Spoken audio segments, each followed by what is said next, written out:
Hello, everyone. A big welcome to all of you on this episode of the Special Needs Children podcast. In this episode, I plan to cover a checklist for parents for their children in terms of understanding their child's abilities and interests and preferences to do with vocational work. In continuity with of all the various episodes that we've been doing, interviewing parents, professionals who have set up vocational centers, I thought it very important that every single parent should have such a checklist in hand so that it becomes easier for them to decide what to do, what are the interests of the child, and how they should go ahead with this. This specific checklist is for the parent to work on at their end about their child before they meet a professional to take counseling and understand what is it that their child's interests are. So let's begin. First begins with just pure personal information. You write down everything about yourself, about your children, about what all they have studied, where they have done any kind of formal education, the languages they understand. Moves on to daily living skills. Can they manage personal hygiene independently? Can they dress appropriately without assistance or with? What about, eating food at home and such other things? Moving on, how do they know how to manage money? Digital payments is something happening today. Can they use public transport safely? What about communication? Are they capable to handle a mobile phone, basic apps? Moving on then to communication skills. How do they communicate? Whether it's verbal, non-verbal, do they use any ASEs? Are they able to write or just communicate on the phone? Can they follow verbal, non-verbal instructions? What is the preferred language again in terms of talking in the family, outside of the family, to teachers, to friends? How do they handle criticism, feedback? And then moving on, it is about reaction with various people, new environments. In terms of the academic front, what are their comprehensions? What all do they understand? Reading, writing, ability to follow structured tasks, comfort with basic numbers. A lot of adults do have difficulties in various areas, right? So even memory or imitation, what is quick for them? How do they do all of this? And think about work related behaviors. Would they be able to reach a place on time? Would they be able to do things on time? What about their tolerance for repetitive tasks? What if somebody gives them instructions? What kind of stress triggers would happen in an environment where maybe there is a lot of sound or bright lights, and how do they cope? What all do they use to cope? Moving on, then understanding their likes and dislikes, right? What brings them a lot of joy? We don't know, it could be varied.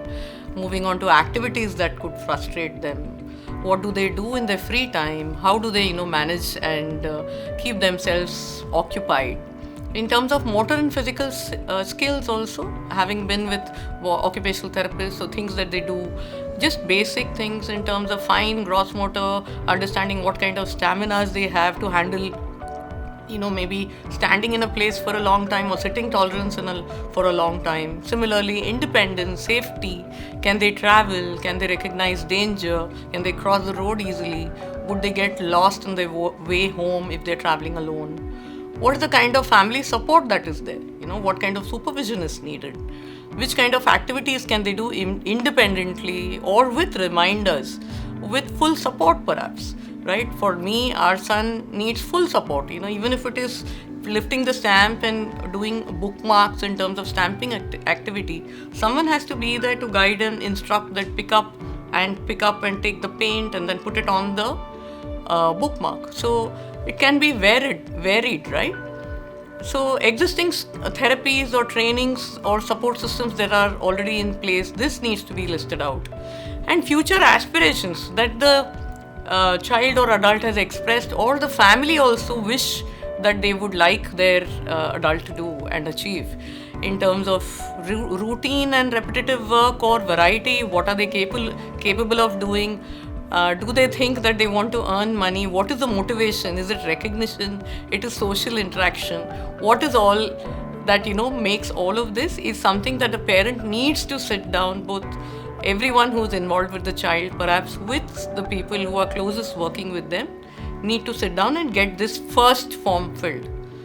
moving on, once this sheet is ready, there's a second sheet which requires and helps you understand that based on the child's strengths and preferences, what are possibly the work options that they could look at, right? So this moves on directly to preference in working indoors, that is like a back office or a packaging space or admin kind of work, or moving outdoors, working outdoors like gardening, delivery support, maybe animal care or landscaping.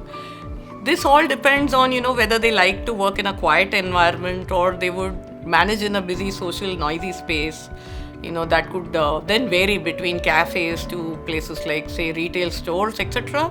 And also it depends on routine, repetitive tasks. Then it could perhaps be in a laundry or in a stock room or assembly-related work.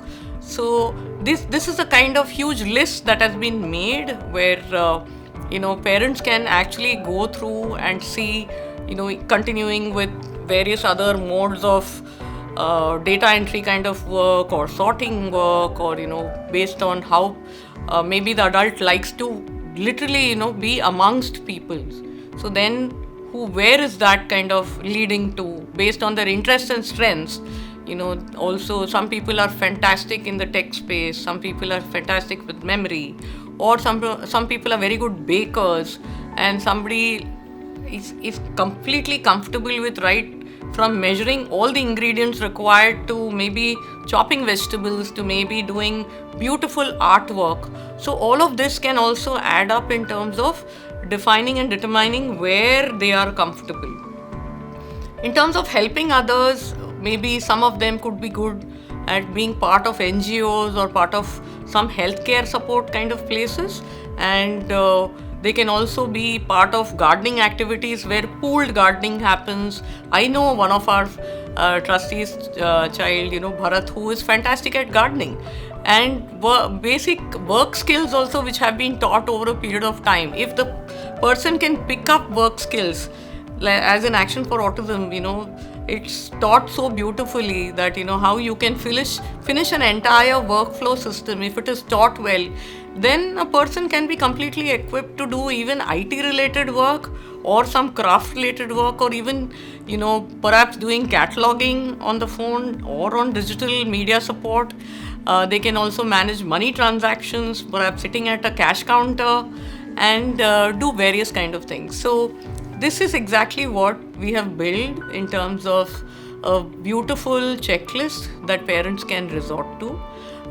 We would love that you go through this checklist and decide and do the homework before you go meet a professional. If you are interested in this form, I request you sincerely to please check the caption below, and it would help you in taking some major calls in terms of where directionally your special needs adult is headed in terms of vocational preference, what you would like them to do. Where do you think, whichever stage of life they are in, whether they are younger, they are already adults, so they are, in their prime, you can still help them and find good quality vocational work for them, even if it is a small micro business at home, or it is being part of a vocational center, or it is working in a proper corporate. If you do the due diligence, if you sit down and try to understand what will work the best for them, I'm sure this will, help and go a long way for your child and bring them a lot of help in terms of make it very motivating, very inspiring for them also to step out of home and be out there, feel recognized, and yes, maybe earn some money too. Please subscribe to the podcast, the Special Needs Children Podcast, and don't forget to check the caption.